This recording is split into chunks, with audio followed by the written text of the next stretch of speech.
What's up, everybody? And today we're going to be cracking on with the Chosen Company Violence of Action. We've watched two parts of this. We've split it up into two parts so far, and we're going to finish it off today. There's roughly just shy of like 20 minutes of footage left. So far, this video has been insane, in my opinion. I think the footage, seeing the tactics in action, seeing the realities of war, seeing some equipment that I've not seen before. We saw a strange grenade. What was it people were calling it? Let me, because I do look at the comments, guys, quite a lot. Let me pull up my video real quick. Firstly, the electronic countermeasure device designed to interrupt signals used from wireless FPV drones. So that was that weird square box that was first put up. And then if you remember before that, when they were throwing grenades in the trench just right before that guy got shot in the neck, there was like a weird, it looked more like, I thought it was a smoke grenade at first when I was throwing it, but it was a frag grenade, but it looked like it was some sort of homemade one. And someone says in the comments of the previous video, the cylinder-looking grenade from the last part is something they specifically call a non-stop. Pretty sure it's just a PVC filled with plenty of plastic explosives and a fuse. So it's basically a homemade frag grenade to some extent, or explosive. But it's interesting to see this type of footage. Obviously, I was in the Royal Marines Commandos, right? And so I have a really good understanding of battle tactics and awareness and communication and all this stuff. But the truth is as well, war is evolving and the military evolves every single day. And I left the military in 2012. So the amount that's changed between now and then, we weren't seeing drones being used back then, you know? So it's super interesting to see. And it's also incredibly interesting to get dialogue from you guys in the comments, which is really good. So link down below to the original video, all that good stuff. Before we get started as well, if you haven't seen the channel sponsor, Chug, check them out. It's a small business here in the UK, handmade drinking vessels. They are amazing. And you can get 10% off, link down below. These things are incredible, and you can get them custom made with your initials.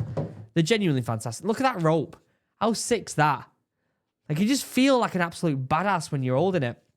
The other quick announcement before we start, Morale, my business that I've started for this new drink, this new nature-inspired drink, the Kickstarter goes live in 28 days. 28 days, I think it is today. And to celebrate when we got to the 30-day mark, we're doing a giveaway. 3 lucky people will win one of 3 prizes: a pack of 12 cans, a hoodie, or a t-shirt. You can enter the giveaway. It's completely free. Link down below. It takes 2 seconds to do. You just have to pop in your deets, and that's it. And then you can get more entries by doing stuff like following the Instagram and all that lot. But if you want to be involved, go ahead and do that, link down below. Anyway, let's shut up. That was a lot of spiel before we get started. Let's pull this up and let's see what's going on, and let's see how this ends. We ended here. There was a guy bopping his head up right here. And obviously he's canted his weapon a little bit, so I don't know whether he's using this red dot here or whether he's using the scope, because we don't know what angle. Yes, he's got a GoPro on, but we don't know what angle he's actually laying at here. But let's see how this ends. Is that loud enough? Yeah, I think that's loud enough. He's still trying to hit that guy. And this is where we paused it last time. We were back to the guy that got shot in the neck. We're back here trying to figure out what's going on with him, getting him out of there. There's a grenade in it. We need the grenades. I've got grenades in my dump pouch. Give him the rest of the fucking grenades. Yeah, my operation didn't completely end there. I would say I spent the rest of it pretty much giving target indications to one of our guys, Dirty P. He was our machine gunner. I was giving him target indications for drones in the air to shoot down with the EW. It's a lot harder to give a target indication to something against like just a plain blue sky than it is something on the ground. So that was pretty. That's definitely true. I still use target indication today. Like when Steph is like, "Oh, can you go and get this?" I'm like, "Where is it? Give me an indication." The other day, she was like, she left something on one of the fence posts outside, and I was trying to look for it. And she's like, "It's on the fence post." I'm like, "Give me some sort of indication.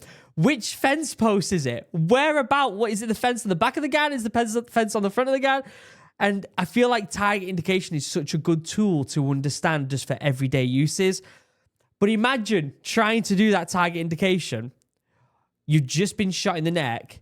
You're trying to give people directions with something that has nothing to go off, right? Usually when it's target indication, you can be, if it's in the distance, you're like, it's, 4 fingers to the right of X. Or if you see that bush over there, it's just to the left. Like, you can give target, but if it's just a plain white background, blue background of the sky, good luck trying to give a target indication on that. You're going to be pretty switched on. Pretty tough, especially after you've just been shot in the neck. Yeah. Stay still. Stay still. We got you covered. In between position, in between Ukrainians and you, 3 Russians in the foxholes. Yep, see. Not in the trench, in the hole, in the foxholes. Do you copy? Oh my God. That was the lad that was shooting. Yeah, there we go. That's the lad that was shooting a minute ago, isn't it? Say again. 3 Russians front. Front. Front. Do you have a grenade? In my pouch. Yeah, get them grenades out. You're in such a standoff in that position. There's not much you can do unless, you do throw some sort of grenade or flashbang maybe, but you probably couldn't get away with that just because of the way the terrain is. I think you've got to be super switched on that they're not just going to get up and charge, because this is a last ditch effort for the Russians here, right? There's 3 of them in these little foxholes. It's not even a trench. It's just a little dugout. And so you've got to be super switched on that they don't pop and shoot, because they're cornered at this point, right? They've got their backs against the wall, and so they're in a position where they've got to do something. So this is a very tricky situation. I reckon just frag the crap out of it. No, here, belt.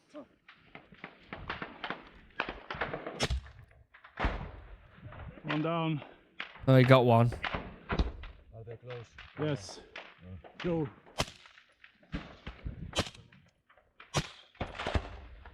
He's and then still there was alive. like 3 other ones that fucking found like a little artillery shell scrape to lay in.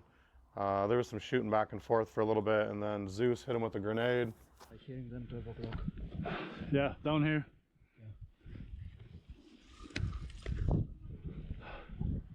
I have to rest my arm for a second.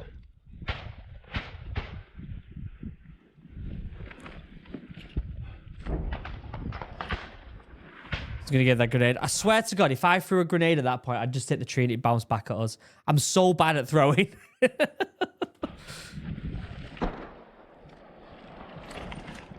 Good throw. Good throw. Where'd that go? Right in the ditch. What a shot. What a shot. Hey, Fitty, you got comms with them? No radio, man. No radio. What about voice? Where are the rest of the guys? Wait, I'll get comms.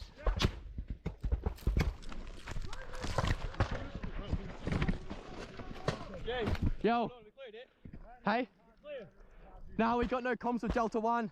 We cleared that half of the trench, and now we're sitting on the end of the edge of the bunker waiting for communications with Alpha Group, and we hear nothing. Yeah.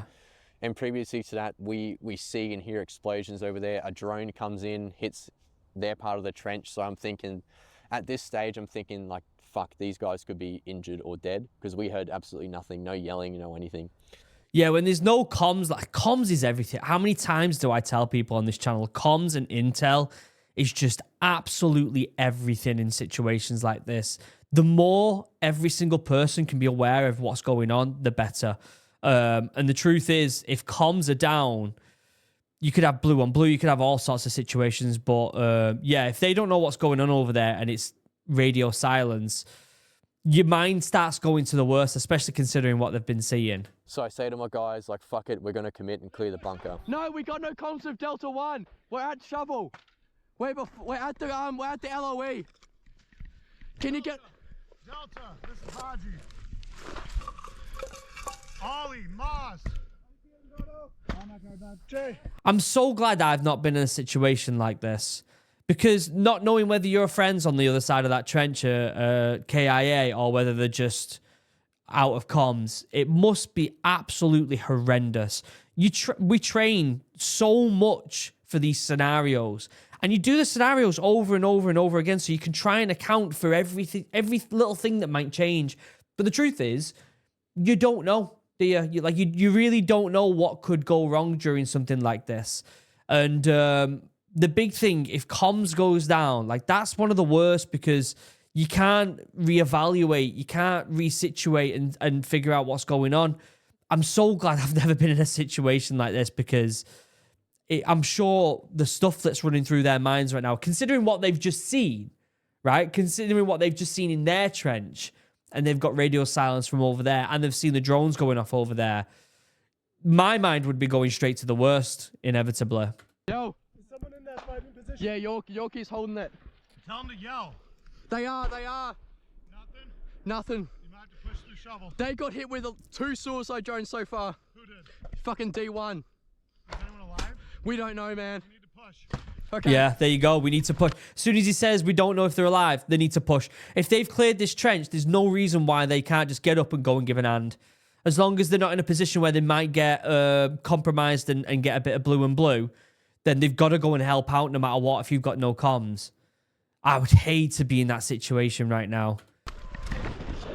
Hey, we need to push. We need to push. Sorry, camera fell off. Now, some people are probably thinking, well, when you meet in the middle, how are you going to prevent Blue like and blue. fratricide, like friendly fire, Yep. like through gunfire or grenades? And we already planned for this, so each team had a limit of exploitation or limit of advance inside the trench.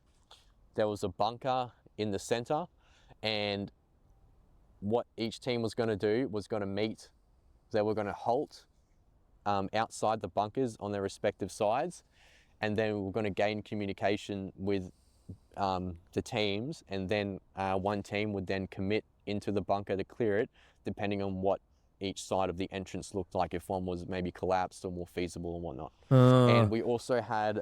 That's a good tactic as long as you've got comms. And again, they were just saying in the trench that they were shouting at each other and they still wasn't getting a hold of each other, which is scary. Little flag markers, little flags made up, bit of hessian rolled to a wood stick, and if we didn't have comms with each other, we would throw it around the corner so that the people on the other side could see it and know that it's us. So that's how we mitigate fracture. That's a great idea. So they've literally gone over, if we can't get comms, this is what we're going to do. And that's when you know these lads are really switched on. They really know what they're doing at this point. They've thought about everything. I'm pretty sure at the start of this, they said they had quite a few days of prepping for this exact thing. And so they really have thought of everything. And that's a massive sign of a good soldier. Down. Yep, good.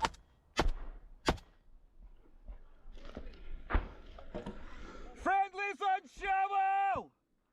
Right here. Can you push into it, or is it... No, it's collapsed. Fucking everything. Collapse, shit. I'm gonna frag it. Roger. Wonder if there's anyone in there. Stoppage. Yeah, I'm covering. You're okay. I mean, he's still in the firing zone there. You gotta be careful. I'm gonna frag into the corner. You might have to push back when I do it, okay? Yeah. I wouldn't be sat there. I'd be getting as low to the ground as possible. Here. Here's a frag. You got one? Yeah, I'm on there, boys. It might be a big bomb, okay?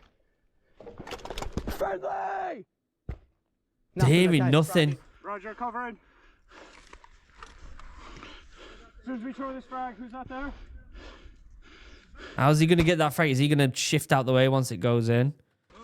Go on, as soon as we throw that frag, How's he gonna I'm covering tackle it. this? I'm coming back that way. It's got ammo. Be prepared. Yeah. Frag out. Good fucking frag. So we get in, Boom. we clear this bunker, and the first thing I noticed was the smell. I think the Russians were so scared to come out that they were shitting and pissing in the bunker because it smelled like human feces the whole time in there. But It might have been their toilet, though. They might have just threw a frag into a toilet. You don't know, do you, really? You don't know what their practice are. like the whole bunker was filled with munitions, both like a lot of grenades, a lot of Wow. equipment. I found a couple of thermal optics in there as well too when I was looking around. Holy shit. I think we found Russian radios as well too, which is a big find. Yeah. Massive find. Finding Russian radios would be massive.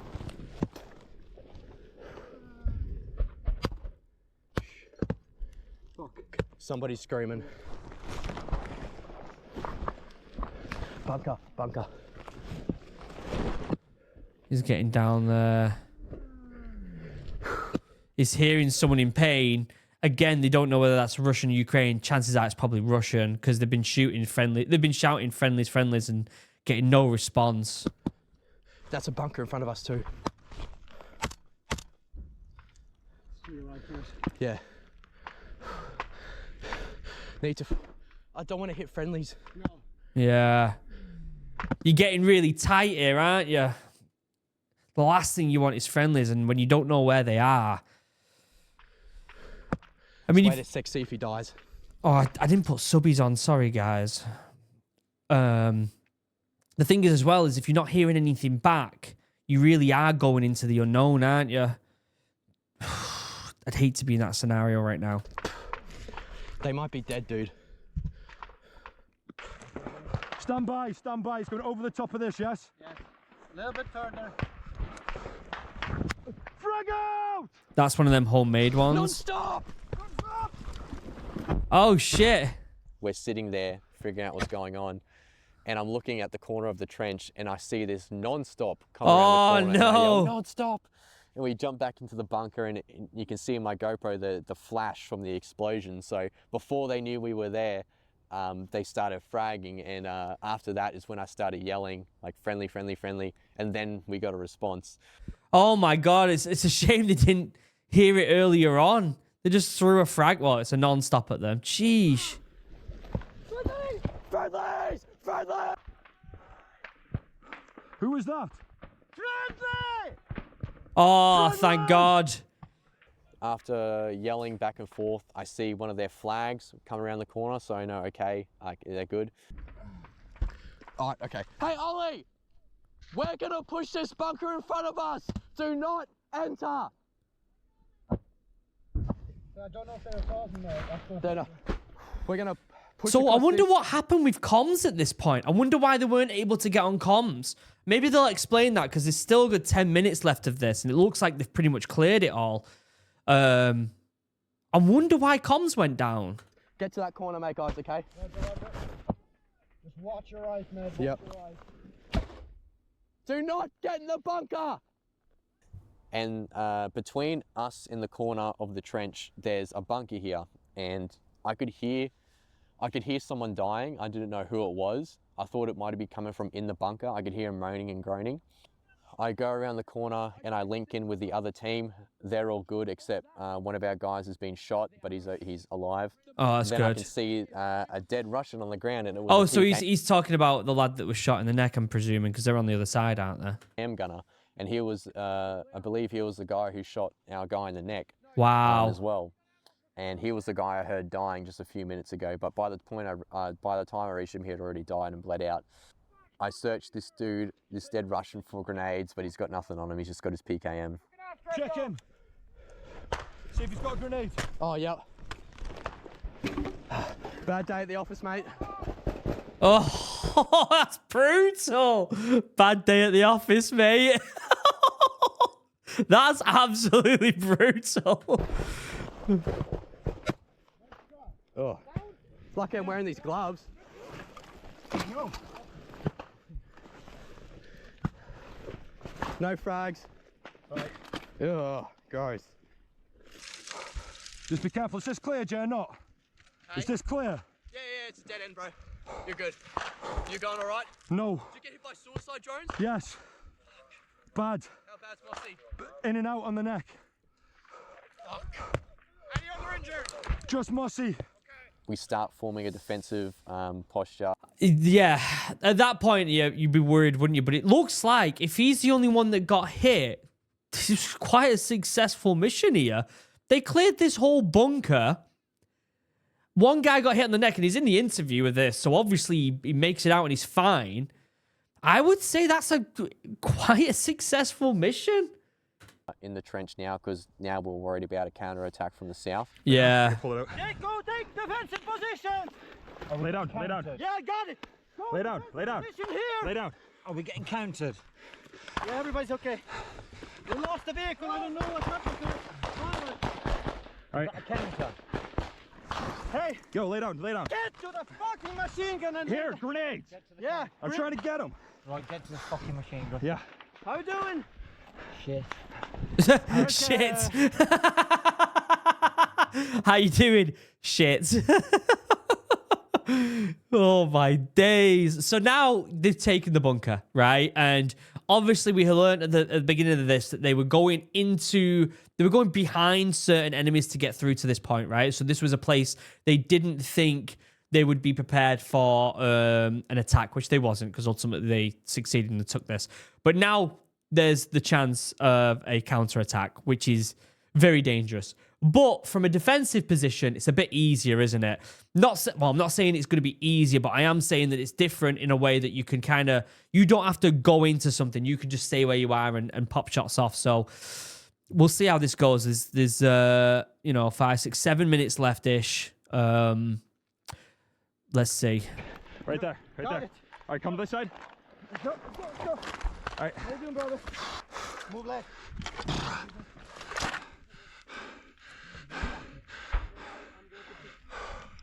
Hey! Yeah. Hey, get this to the other guy. Jeez. And this whole time we're taking extremely close 120mm mortar rounds to the trench. In the video as well that was posted online, you can see the Canadian Dirty P. Jesus! He has a real close call that rocks him really bad, and you see me come up to him, check him, and he moves positions. Like, that's how close these explosions were getting. Oh, fuck. Ah! Fuck, I'm hit. Yeah, bro. Coming, mate, coming.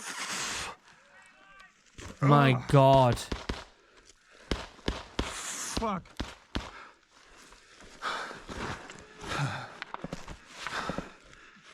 You look good, mate, you look good. Yeah. Yeah, that rocked him mate. big time.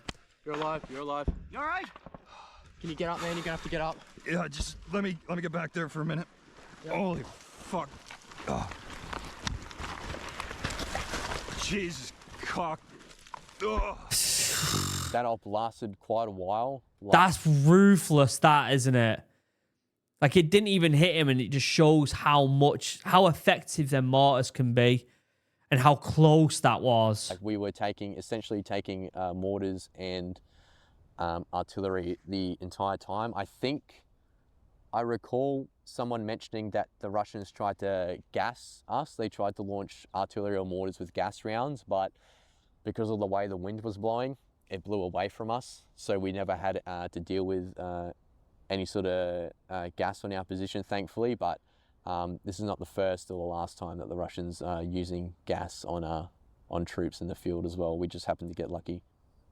We were really happy with that operation because we went really hard, really fast in the assault, and although the Russians tried to counterattack, the Ukrainians hit them with artillery and mortars before they could get to us, thankfully, which would save us another battle having to try and get out of there. That's good. We moved the Swede to a sniper position. He ended up schwacking like 6 dudes in a trench. Yeah, just the like north. 600 meters away.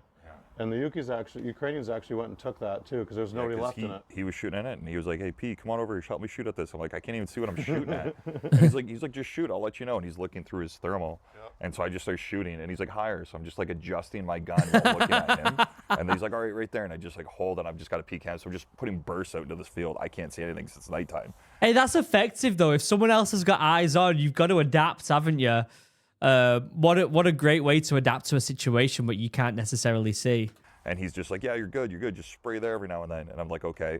And he's like, "Okay, hold on." Then I would hear him shoot, and so like he was just having me shoot, and it would make the guys in the trench panic, and they would expose themselves. And wow.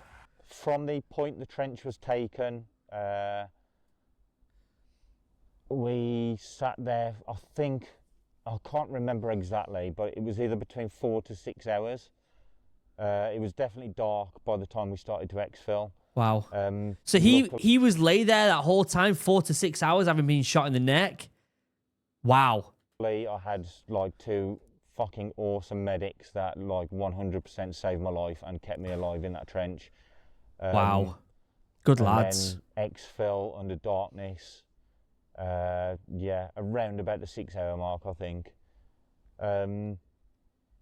Dudes were absolutely beat at this point, so it wasn't the easiest exfil in the world. Obviously, they had to haul my fucking broken ass out of there as well, which I felt really fucking bad for. I've casevac'd dudes before, and that was my first time being casevac'd, and I definitely felt more sorry for them carrying the stretcher than I did myself, who was on the stretcher. Yeah, and I, like, at the time I wasn't even a heavy dude. I was 82 kilo, wringing wet. So. Wow. We made our exfil out of there. I was part of the last group to leave. I was with one of the wounded. I was with Swede as well too. This has got to be one of the most impressive documentation of a trench assault. This type of video should be shown in training to recruits and all that stuff, and just be like, look, this is the situation. Look how they've dealt with this. This is the perfect example of how to assault these trenches to a T. Yes, they took a casualty here and there. Yes, a few things went wrong. Comms went down. But that's also part of the understanding of what they need to know during training. They should be showing this in Royal Marines training. They should be showing this in any infantry training around the world. Absolutely phenomenal this is. We walked our way all the way back to a medic variant of the M113 who picked up the wounded we were with, and then we continued walking to the exfil point where we left in the middle of the night.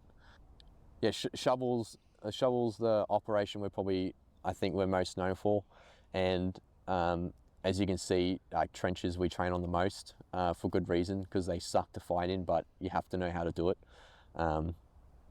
And that's what makes part of us so effective, because we take that so seriously. Like, the biggest benefit that we had on that operation, so we had 14 guys going up against like 22 Russians, not including the ones in the north that we killed because we could see them. But, you know, 2 to 1 for, typically you want more, like when you're doing an assault operation, you typically want more assaulters to defenders. So like going up, like, I mean, you typically want that for any type of operation, for anything. Unless you're SF and you're going behind the scenes and you need to be sneaky beaky and quiet. That's a very rare exception. Everything else you want more people. We're going to get that perfect like 3 to 1 ratio where you have 3 assault element guys for every defender. You can try, but then you just have too many people in the trench and then you get killed that way. Yeah. When, the number one thing that I'd given as casualties is shrapnel from, like, so that's either drones or IDF.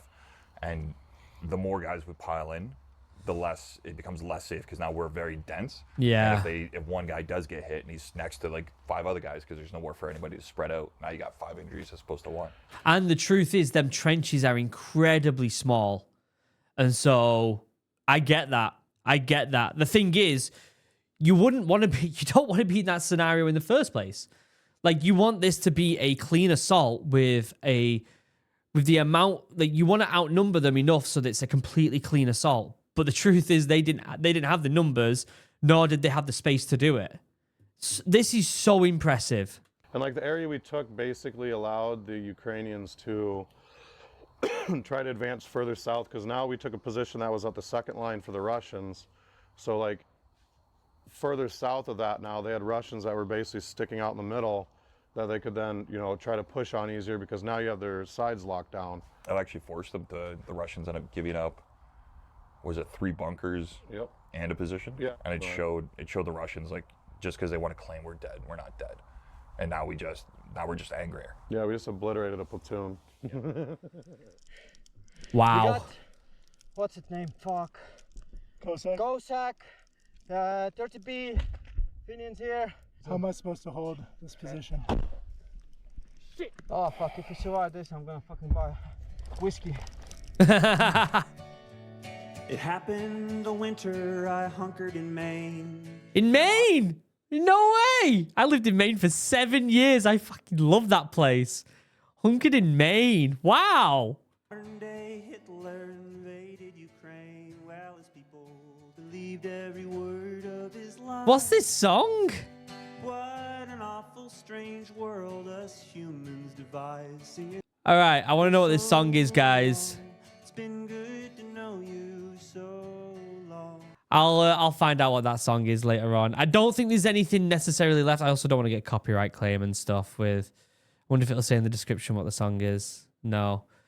That whole video is just absolutely unreal. That has got to be the most well-documented assault maybe ever. Maybe ever. Deets down below for everything. There is, it looks like there's an Instagram down here for everything. Make sure you go over there, give it some love and all that good stuff, because that is absolutely mind-blowing. It really is. I don't know what else to say apart from that's a perfect example with footage, which we've not had, up until this, we haven't had footage like this for an assault. Yes, we've had people, I've said that in the past, and people have been like, well, we had footage in Vietnam, we had footage in World War II even, and I get that. Like, but the footage is always shit, innit? Let's be honest. This is the best documented footage with people talking, the whole shebang, in my opinion, or at least from what I've seen, of a trench assault. Absolutely phenomenal. International Legionnaires, link down below, The Chosen Company. Go and check it out. Channel sponsor, Chug. Check it out if you want. 10% off, link down below. And don't forget to enter the giveaway for Morale, link down below. I want to watch more of their videos at some point because it was unreal. There's another one called The Bloodiest Battle of the Chosen Company. Let me know if you want me to watch that. Although that's, by the looks of it, a lot bigger. It's a 2-part video, and you're looking at like close to 2 hours of footage. So let me know what you think about that. Other than that, I love you all. Have a wonderful day. Goodbye.